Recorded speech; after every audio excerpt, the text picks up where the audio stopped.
Bonjour tout le monde et bienvenue à ce quatrième épisode du Sub Show dédié à la 21e saison de Big Brother US. J'espère que vous allez bien.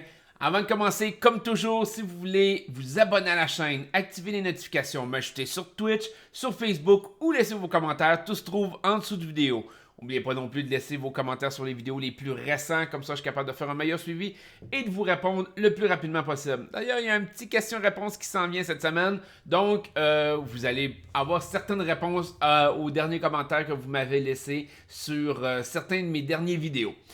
Donc, cette semaine, on va parler un peu des 2 dernières semaines parce que dans le fond, j'avais pas fait de vidéo la semaine dernière. J'ai été trop occupé, malheureusement, encore une fois. Et aussi, j'ai comme le sentiment de... Oh, il y avait des choses intéressantes quand même la semaine passée. Je vais en parler un peu dans la vidéo cette semaine. Évidemment, on a vu l'élimination d'Analyse. On a vu l'élimination de Nick cette semaine.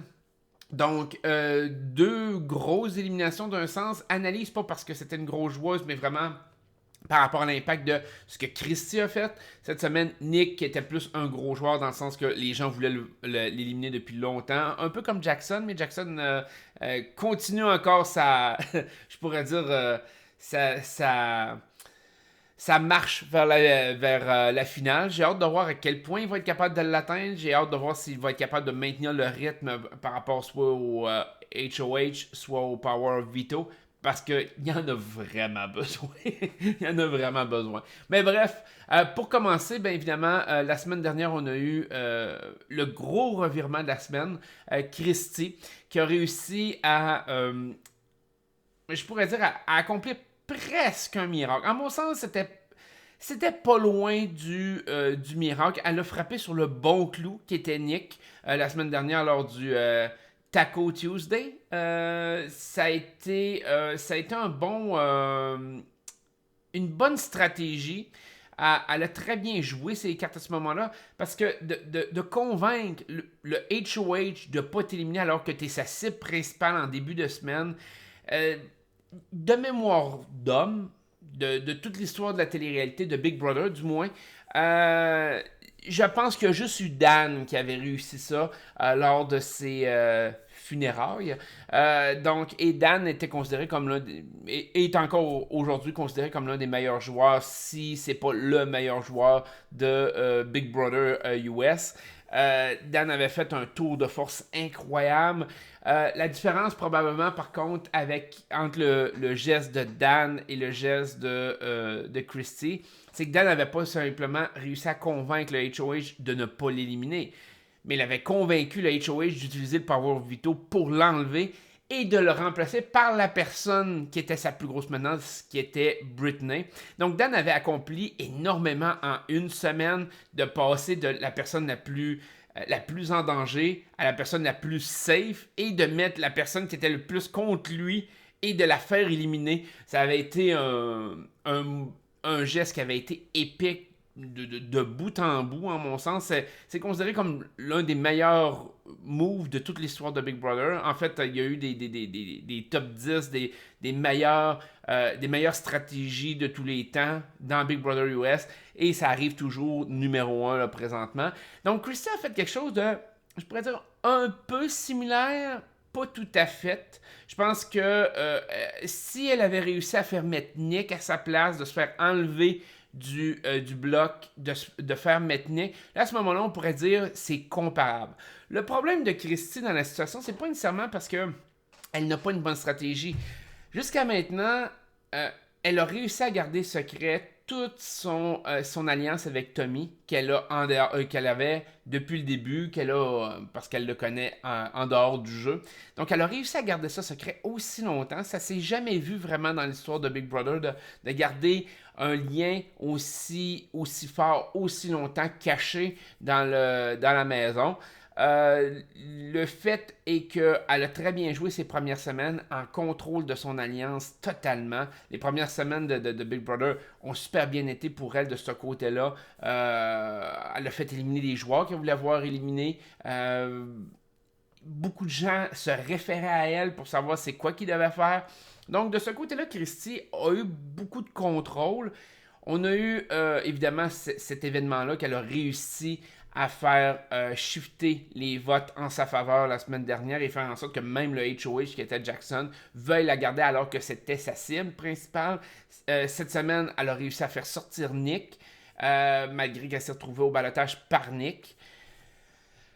Donc, Christie, stratégiquement, est pas mauvaise. Et c'est plate parce que Christie a un peu le même genre de jeu que Tyler l'année dernière. Tyler était beaucoup plus dominant sur les compétitions, par contre.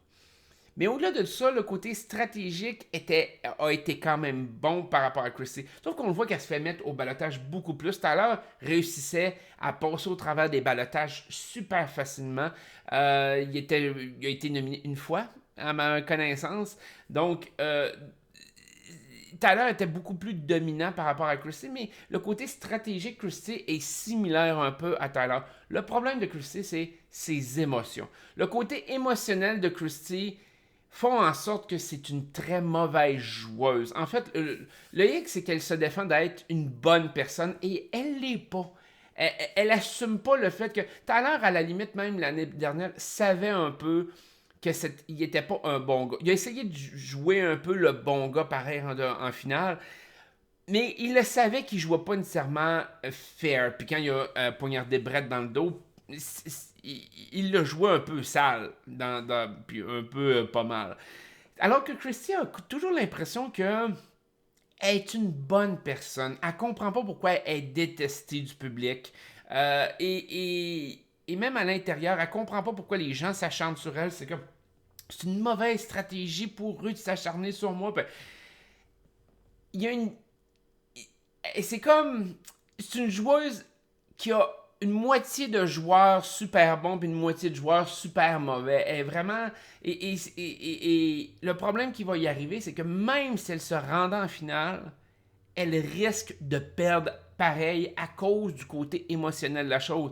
Les gens vont dire, premièrement, tout le côté alliance, les trahisons qu'elle est capable de faire, les trucs qu'elle fait, font en sorte que les gens sont pas juste ont pas juste un côté de faire comme ah, t'as bien joué. Les gens se sentent trahis par elle.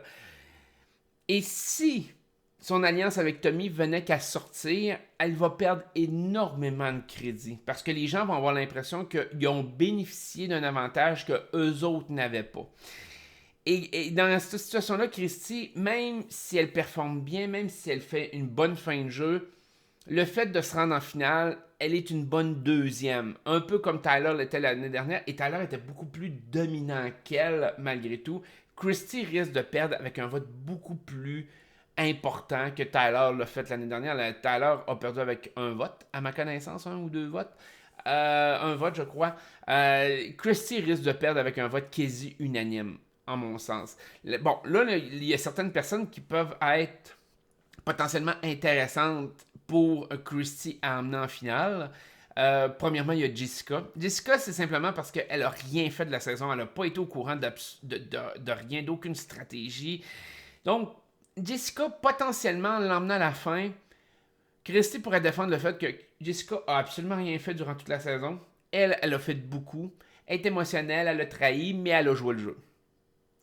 Ça peut fonctionner. Elle pourrait emmener Nicole. En mon sens, Nicole est pas aussi faible que Jessica, mais pourrait être vue comme faible. Donc, j'ai de la difficulté à visualiser Nicole être une battante rendue en finale, de vraiment faire valoir ses points, de dire qu'elle était en contrôle du jeu. Elle l'a jamais été. Cliff a fait beaucoup plus pour son alliance, l'a protégé énormément. Nicole a été un peu comme Jessica, juste un petit peu plus active. Et de ce côté-là, Christie pourrait battre Nicole parce que Nicole risque d'être beaucoup plus passive rendue en finale, risque d'accepter son sort. Christie pourrait peut-être la démolir pendant une demi-heure de temps sur des questions, la planter, dire qu'elle est une mauvaise joueuse, qu'une chance qu'elle a eu Cliff, que ci, que ça. Nicole a beaucoup de faiblesses. Donc, ça aussi, c'est une joueuse que Christie pourrait emmener en finale, mais je pense que c'est plus moitié-moitié. Ça risquerait d'être un vote beaucoup plus 5-4 ou quelque chose comme ça, parce que je pense qu'il y a 8 votes, 9 votes. S'il y a 9 votes, ça risque d'être, c'est ça, 5-4, 6-3 avec Nicole. Alors qu'avec Jessica, bon, peut-être que là, à ce moment-là, Christie pourrait gagner avec un vote de 7-2, peut-être 8-1, quelque chose comme ça. Sinon, je vois pas vraiment de victoire pour Christy. Elle a beau se débattre autant qu'elle veut, elle a beau faire ce qu'elle veut. Si elle se retrouve contre Jackson, elle va perdre. Si elle se retrouve contre Oli, elle va perdre. Si elle se retrouve contre Cliff, elle va perdre. Ça serait très surprenant que ça n'arrivera pas. Et si elle se ramasse contre Tommy, elle va se faire démolir. Puis c'est une bonne stratégie pour Tommy d'emmener Christy à la fin. Parce que Tommy peut arriver puis dire j'ai respecté mon alliance, j'ai emmené mon allié, c'est mon allié depuis le début, j'ai respecté tout, et je suis aimé de tout le monde. Il y a des gens qui se sentent trahis par Tommy. Mais lui, Tommy pourrait emmener l'aspect qu'il connaissait Christy en dehors du jeu. Et là, ça expliquerait beaucoup de choses. Les gens se sentiraient peut-être moins trahis. Ils se diraient ah, bah ok, Tommy a joué en fonction du fait que Christy était son allié depuis le début. C'est l'alliance qui a priorisé, c'est l'alliance qui a mis de l'avant. Il a essayé toujours de la protéger depuis le début à cause de ça. Je pense qu'il y a beaucoup de gens, parce que Tommy a sauvé la peau à Christy en de multiples occasions, et je pense que Tommy bénéficierait, puis je pense que Tommy gagnerait avec un vote de 8 contre 1 ou 9 contre 0 rendu là, ça serait... le contraire serait surprenant, là. Donc Christy, bon gameplay, mauvaise stratégie côté émotionnel, mauvaise stratégie de fin de jeu. J'ai hâte de voir comment que ça va se décider, ça va se rendre à la fin. Moi, être quelqu'un comme... Et puis, il y a des gens que je vois sur les forums de discussion qui disent on comprend pas pourquoi Jackson l'élimine pas, pourquoi Collie force pas pour l'éliminer. D'un autre côté, il faut se le dire, Christy, c'est une cible facile à emmener dans les deux derniers.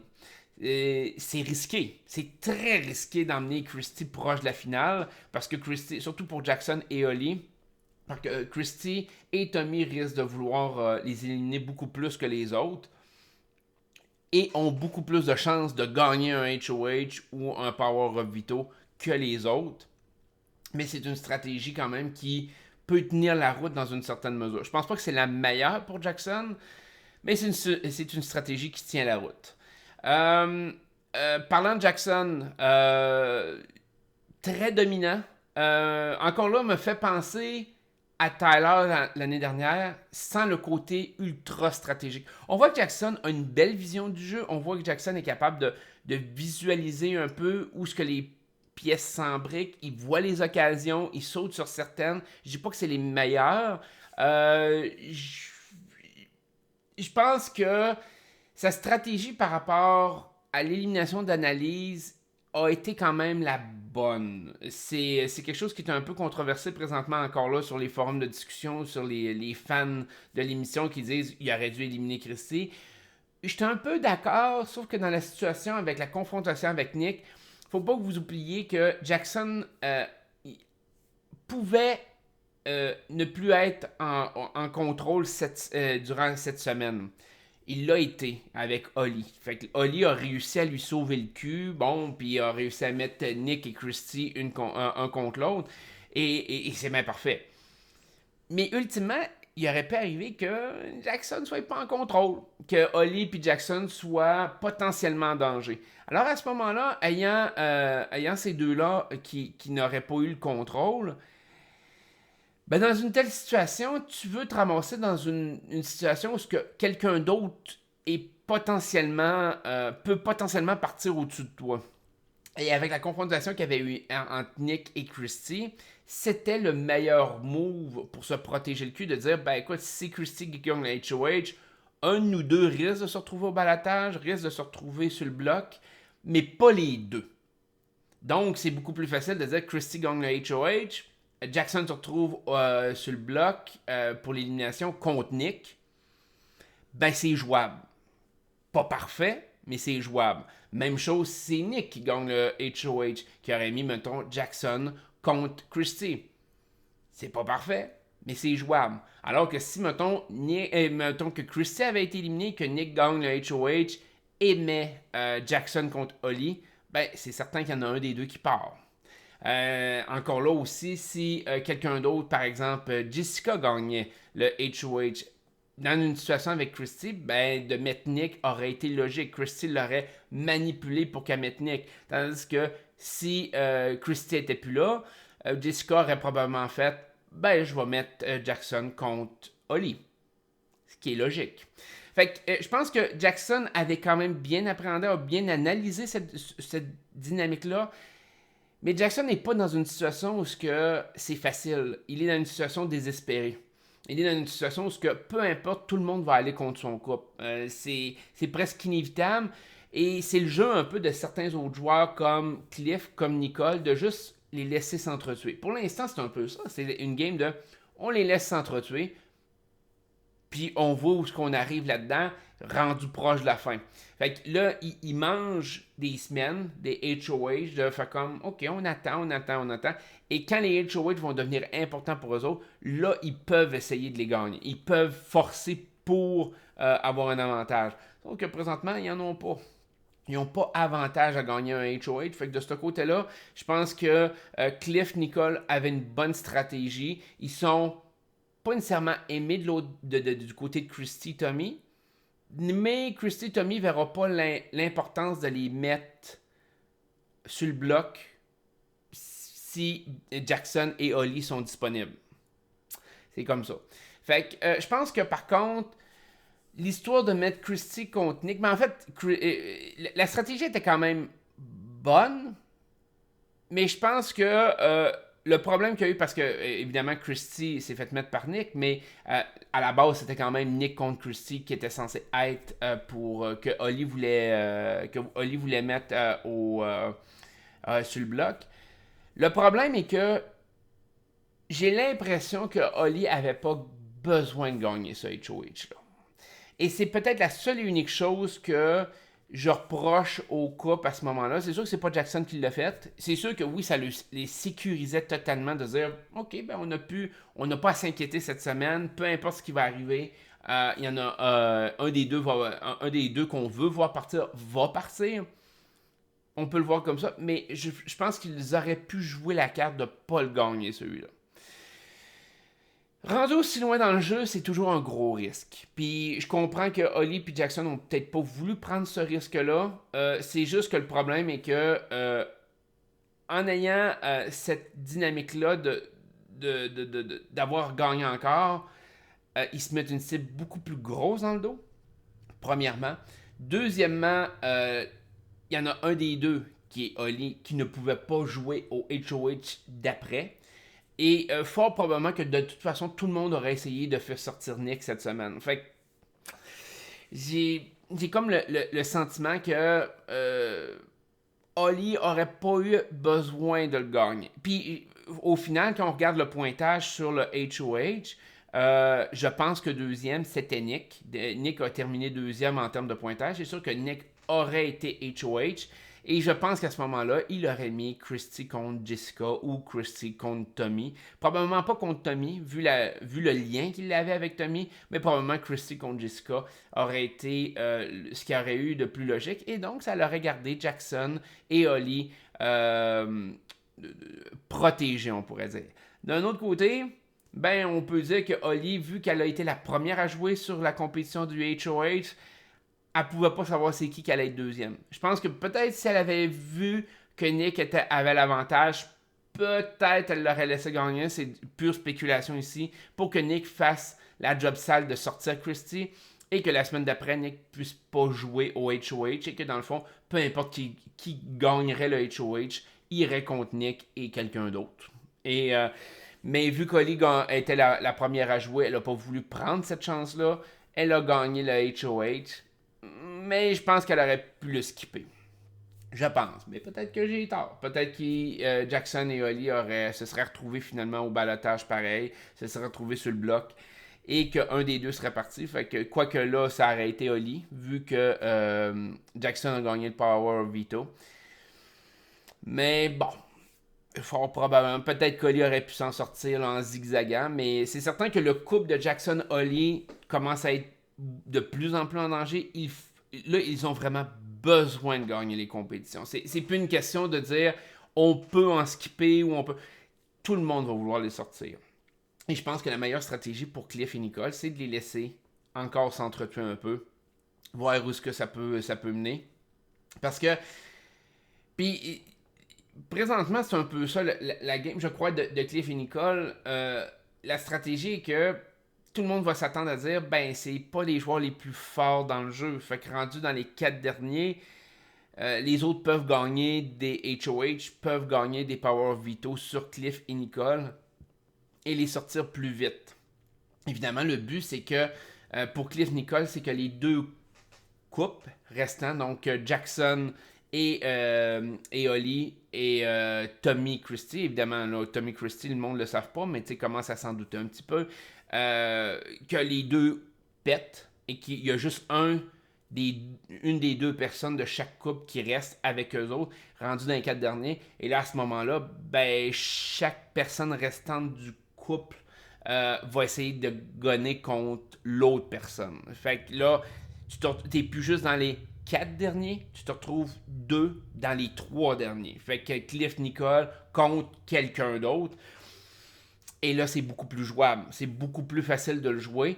Mais je pense qu'à ce stade-ci, Cliff peut facilement remporter la victoire s'il sera à la fin, mais c'est un très gros si. Sinon, je pense que Jackson est en très bonne position de gagner aussi. Avec les efforts qu'il fait, avec le changement d'attitude qu'il a eu aussi, avec les performances qu'il a et sa visualisation du jeu. S'il réussit à se rendre à la fin, et encore là, c'est un très très gros si pour Jackson parce qu'il va être ciblé par chaque personne jusqu'à la fin. Mais s'il venait qu'à se rendre à la fin, je pense que Jackson pourrait remporter facilement peut-être contre tous les autres joueurs. Il y a peut-être Cliff qui pourrait lui causer problème, mais je pense que Jackson gagnerait quand même logiquement là, en arrière de ça. Jackson aussi a une bonne vision de l'image qu'il peut projeter. On l'a vu, là, je vous en ai parlé un peu dans les dernières semaines. Le fait qu'il était détesté par le public. Ça, on l'a vu dans la semaine avec Annalise, d'ailleurs, quand Annalise a été éliminée. Il a su que le public l'aimait pas. Mais il l'a assumé. Ce que Annalise et Christian ont moins fait, ils ont essayé pendant un certain temps de trouver des raisons pourquoi ils ont été nommés par le public pour la compétition qu'il y a eu. Jackson, lui, il l'a su tout de suite que c'est parce qu'il n'était pas aimé du public. Puis il l'a accepté. Il l'a accepté, ça a été... c'est une acceptation qui peut faire mal, mais c'est une acceptation qui est bénéfique pour son jeu, parce que là, à ce moment-là, il y a le sentiment de...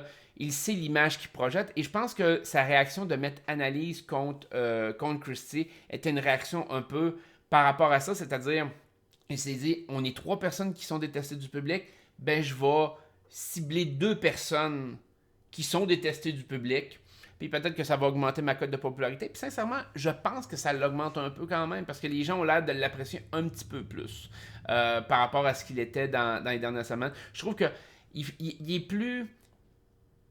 On a le sentiment qu'il a l'air un peu plus humain. C'est peut-être du fake, mais il a l'air un peu plus humain. Et il essaye de jouer le jeu. Je dis pas que c'est un jeu parfait. Il joue de façon un peu brouillon par moment, mais il essaye de jouer. Tandis qu'il y a beaucoup de joueurs qui tentent même pas de jouer. On pense à Jessica ici. Là. Jessica essaye même pas de participer ou de jouer ou de faire quoi que ce soit, alors que Jackson est vraiment toujours comme un centre d'intérêt, autant stratégique, compétitif.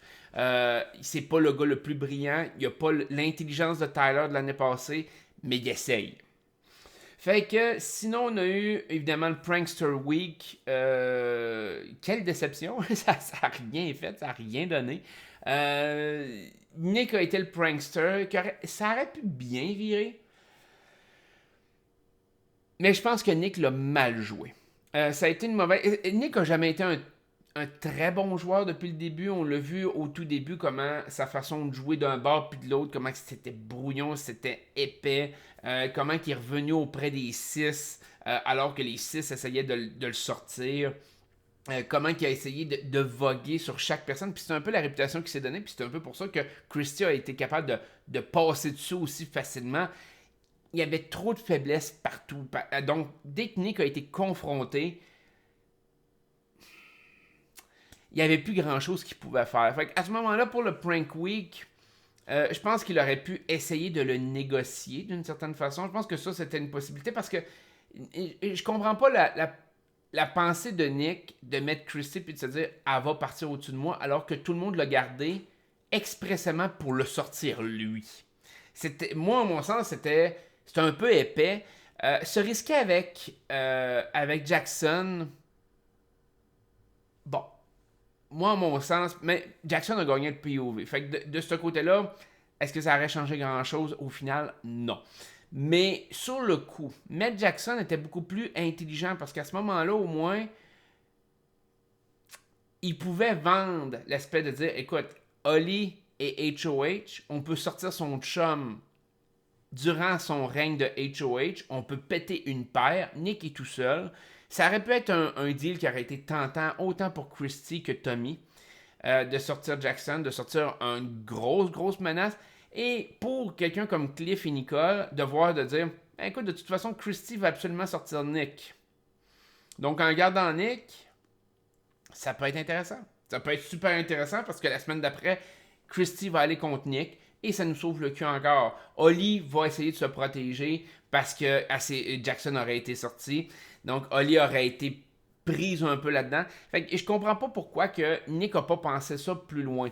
Il aurait pu aussi essayer de négocier son pouvoir dès le début avec Holly puis Jackson, dire oui, je suis le prankster, je ne veux pas aller contre vous autres, mais je ne veux pas me faire sortir. Qu'est-ce qu'on peut travailler ensemble? C'était beaucoup plus risqué. Il aurait pu se faire avoir quand même, mais le résultat aurait été au final, au pire, le même. De mettre Christie ne lui servait strictement à rien. Rien du tout. Puis lui, il comptait sur le vote de Tommy. Puis je pense que ça a été sa plus grande faiblesse là-dedans, de prendre pour acquis que Tommy allait essayer de le garder. Oui, il n'est pas conscient de l'alliance que Tommy avait avec Christie, mais quand même, c'était un gros bet à prendre de tout mettre son espoir dans Tommy. Puis c'est un pari qui n'a pas été payant pour lui du tout.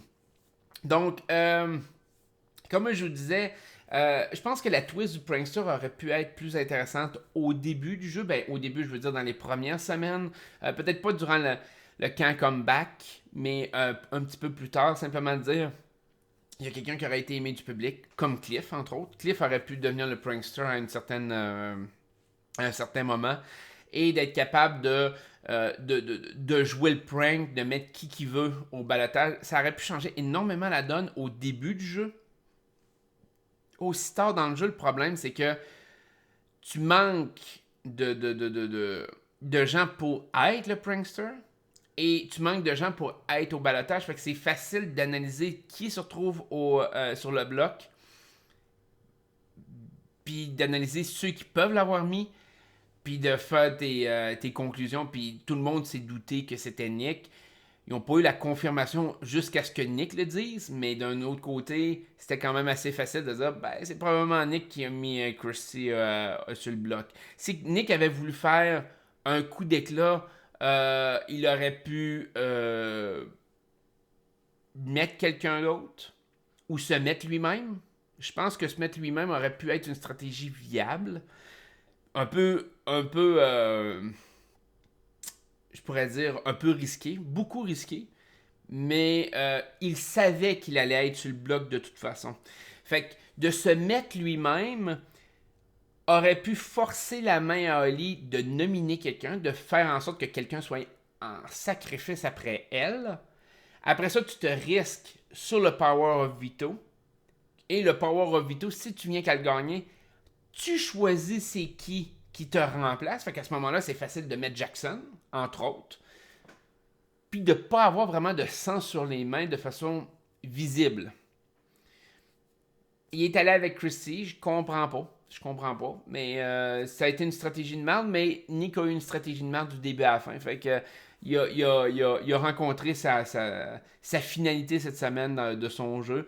Je pense que Nick aurait dû être sorti depuis longtemps. C'est un joueur qui n'était pas intéressant. Les gens ont voté pour lui en tant que prankster plus pour le voir clencher Christy.